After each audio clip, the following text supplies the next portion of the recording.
Welcome. Today we're going to talk about your C3 Microcloud dashboard.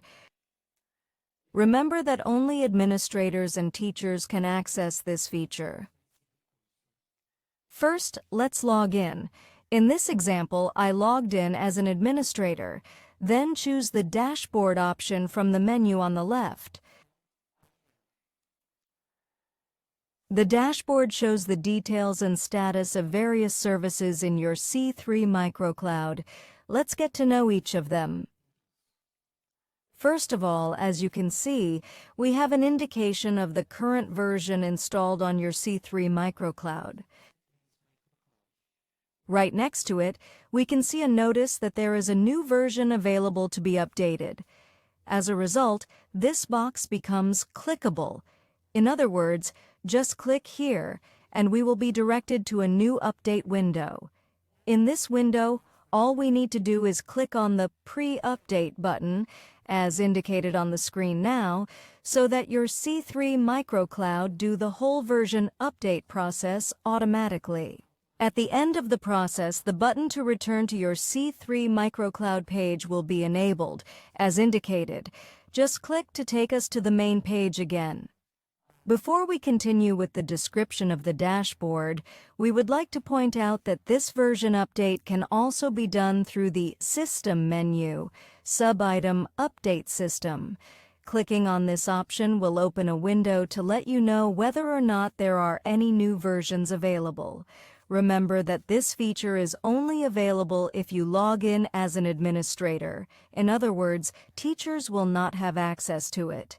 Within the Update System feature, we have details about the version of the system and the components installed, but we'll go into this in another video when we'll cover all the sub-items of the System menu.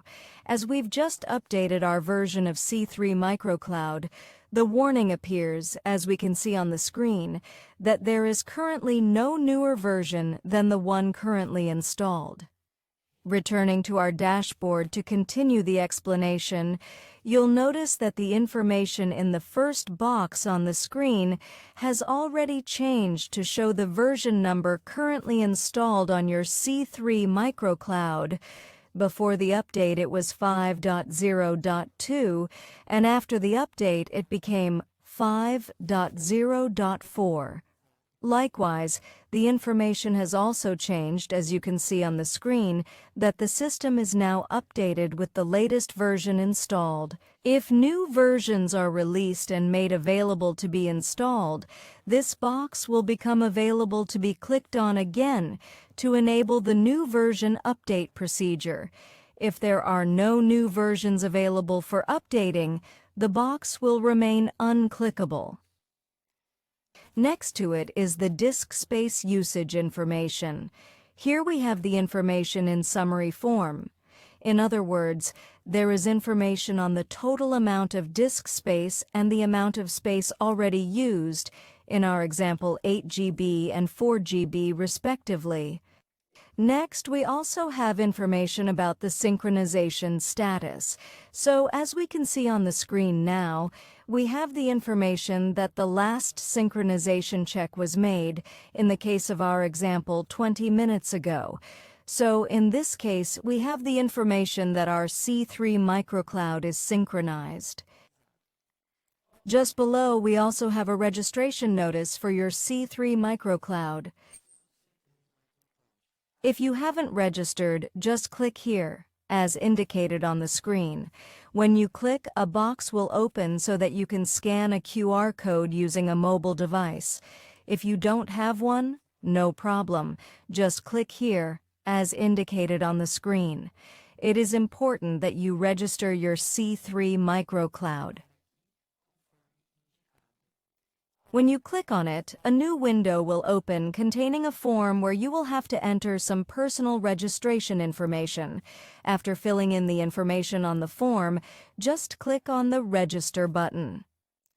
Returning to our dashboard and scrolling down the page a bit, we can now see some status information for some of the services in your C3 Microcloud. First of all, notice that here we have some green balls and some red balls. These balls represent whether a particular service is available and/or connected, or whether it is unavailable and/or disabled. Red balls will mean that that particular service is disabled and/or unavailable. Green balls mean that the service is enabled and/or connected. So, as you can see, here we will have information on various services, such as web filtering, bandwidth filtering, HTTPS caching, intelligent video caching on the Internet, firewall, and Cloud VPN.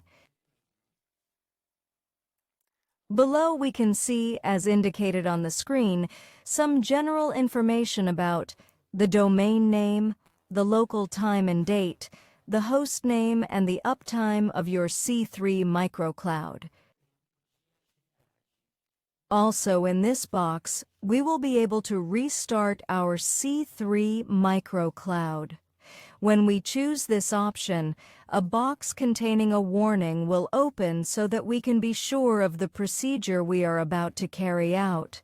Alternatively, we can turn off our device here. In the same way as before, a box will also open with a warning so that we can be sure of the procedure we are about to carry out. Next to it, we will have some information about the license. That is, the license key number, the type of license, and the validity of the support contract for this license.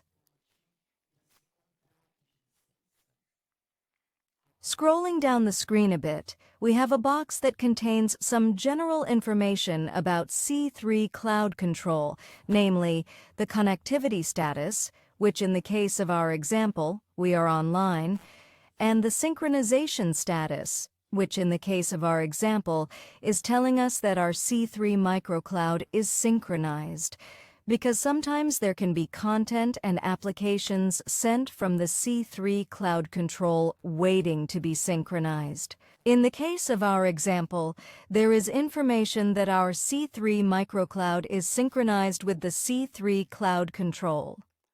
Next to it, we also have a box with network interface information.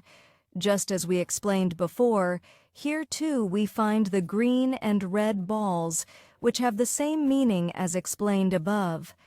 In the case of the WAN, as you can see, there are two statuses. One to indicate whether the cable is connected, and the other to indicate whether the Internet is available. In the case of the LAN, we only have an indication of whether or not a cable is connected.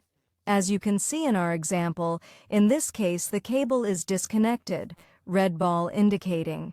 Finally, in the case of Wi-Fi, there is an indication of whether it is activated, if the device has this option. In other words, if the ball is red and there is a need for this service, it would be wise for the user to check the network cable and/or device. Scrolling a little further down the screen, we have information about the local LAN network. Here we find host name, in the same way as previously entered in the general information box, the netmask and the IP address number.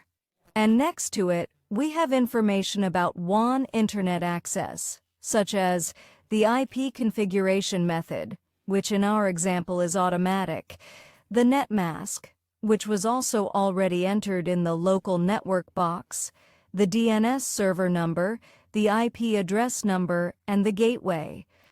Scrolling down a little further, we find a little more detailed information about our hardware than the information we already saw at the top of the page at the beginning of this video.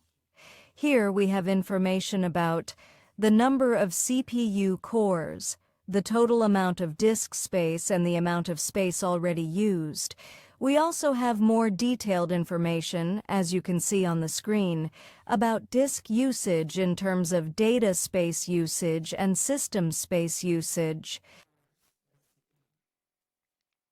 And finally, we have information and some details about the wireless network, such as Wi-Fi network name. By default, it will be, as in this example, c3edu.online. Wi-Fi network band, channel, Wi-Fi network password. By default, it will be, as in this example, MyDemoKey, regulatory domain and number of stations connected at that moment in your C3 microcloud. In this box, by clicking on the button in the top right-hand corner, you can change the name and password of your network. Once you've made the changes, just click the Save button. That's it. Critical Links thanks you for your attention.